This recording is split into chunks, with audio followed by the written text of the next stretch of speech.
So solving equations. So like if you're solving an equation like this equation, 2x plus 1 equals 5.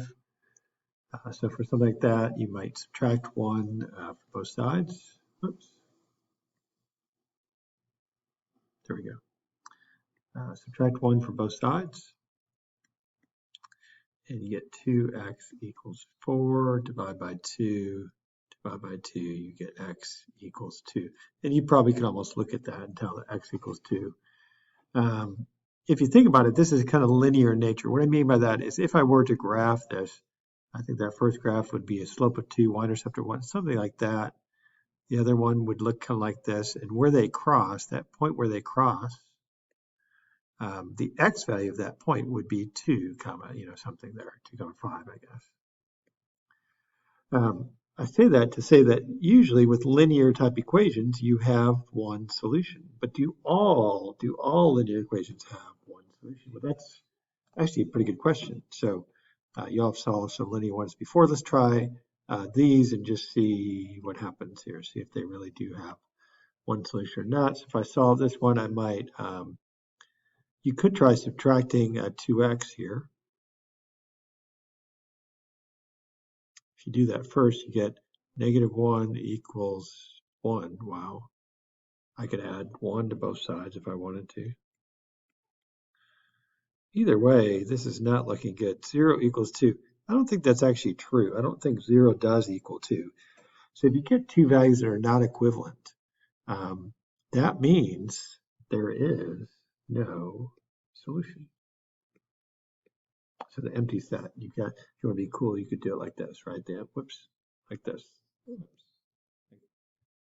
Why am I missing it? Like that. As the empty set, right? So no solution on that one. So I guess if you look at this graphically, you'd have two lines that have a slope of 2, one with a positive y-intercept and one with a negative. They would be parallel lines. They never touch. This one, let's try to solve this one. So it's interesting. We subtract 2x. Let's do that. Get -1 equals -1. Well, that's true. Actually, that's always true, right? So this is true. And usually what we say, the way we say the answer here is we say if you get two values that are always the same, infinite solutions. So there are an infinite number of solutions. If you look at the graph of this line might look something roughly like that. If I graph the other side of the equation, it would look like the exact same line. How many solutions are there? Every point on that line is a solution. So there's a whole bunch called an infinite number of solutions. So those are the two situations you need to be aware of. It really helps to visualize what's happening there with those types. So be sure to check your work. So let's just solve this one like we already solved. So maybe you distribute there, everyone's favorite prop 6n minus 24 equals 3n. Maybe subtract 3n, so we get 3n minus 24 equals 0. Add 24. Notice I'm showing my work. It's a good idea to do that. You'll make a lot less mistakes if you do that. Divide by 3. I know I'm getting a little sloppy there. Divide by 3. And you get n equals 8. Well, how do I check my work? How do I see if n really does equal 8? Well, if you plug it back into the original problem, right, so that would be 6 times 8 minus 4 equals 3 times 8. Well, let's see. 6 times 4 is 24, and 3 times 8 is 24. It checks. That is, in fact, a correct solution. So you can always check your work. It's really handy. Always a good idea to check your work, really. Sometimes it's easier to kind of multiply first in some of these. Like in this case, I could multiply both sides by 6 to get rid of that denominator. That would be really handy there. So we get, I'm going to go and distribute inside of there. So that would be negative 2x minus 14 equals 18. Add 14 to both sides. Get negative 2x equals, I guess, 32. Divide by negative 2. Show your work, and you get x equals negative 16. To be sure, especially when you have denominators, check your answers. You could plug it back in there for x there, and make sure that you have the right answer there. solve this literal equations for h. So this is kind of a strange thing. We're trying to solve this equation for h. We're trying to get h all alone, which means all the other stuff has to get on the other side. You could do this a lot of different ways. Some students would multiply by the reciprocal of the fraction, so both sides get multiplied by 3. If you do that, you get 3v equals the 1/3 and 3 cancels. You get s squared times h. To solve for h, you want to do the inverse operation. So s squared, we're going to divide by that. And so we basically get h equals 3v over s squared. So solve for h here. So this one, pretty similar. I want to get that over to the other side first. So I might subtract s squared for both sides. Those don't play nicely together. So I'm just going to write it like this. Equals 1/2 s times h. Let's try this in one step. So these are both being multiplied. So you could multiply both sides by the reciprocal of that, which is 2. Well, yeah, let's do that step first, and then we'll go there. So this would be something like 2 times, I'm just going to write it like that, v minus f squared. You could distribute if you wanted to. Equals, that cancels, sh. So then you would want to divide by s.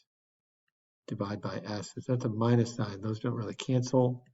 So you get h equals 2 times parentheses v minus f squared all over s. Let's get to a couple of more difficult cases here. So we'll solve this for capital R. Actually, this one's not too bad. It's in one step, right? If we just divide both sides by that parentheses, R1 plus R2, that cancels. And R equals basically that, which is nice. And that's what you're going to have to do here. So this is a much tougher problem. Why don't you see what a really tough problem looks like? The problem is there's R2 there, there's R2 there. So I've got to do some stuff. Let's get both those things on the same side of the equation. So I'm going to distribute this. So R, plus it's confusing. There's just a lot of R's going on. Plus R times R2. I want to say R2D2. R1 times R2. Okay, I got to get both R2 terms on the same side. So I'm going to maybe subtract this guy, get this guy over to the other side. So minus R1, minus R1. So I get, let's see, R2 equals R1 times R2 minus R1. Boy, this is confusing. This is a times here, so I'm going to maybe get this term over to the other side by subtracting it. This is R sub 2, not squared. So I'm going to subtract R1 times R2. Subtract R1 times R2.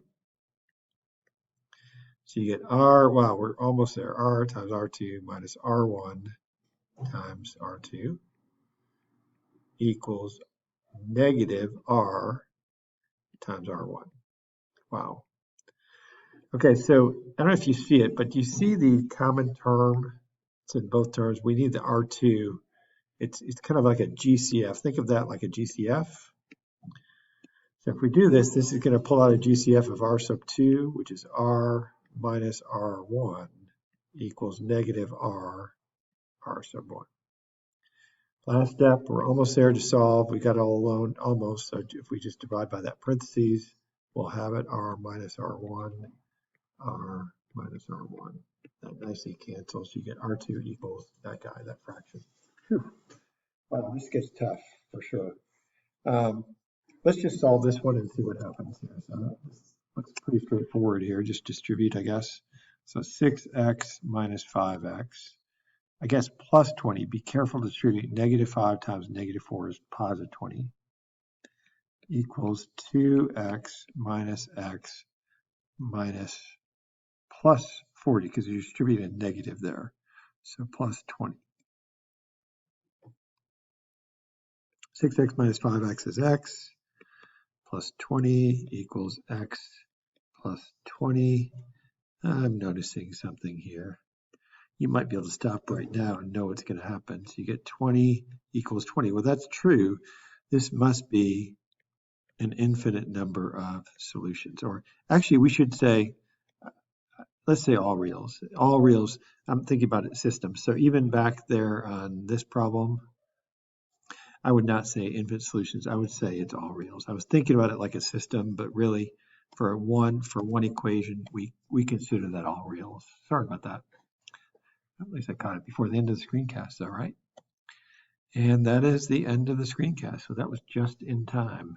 If you did look at it as if you like both sides of the equation, it would. I was thinking of it like a system, but that's how you do that.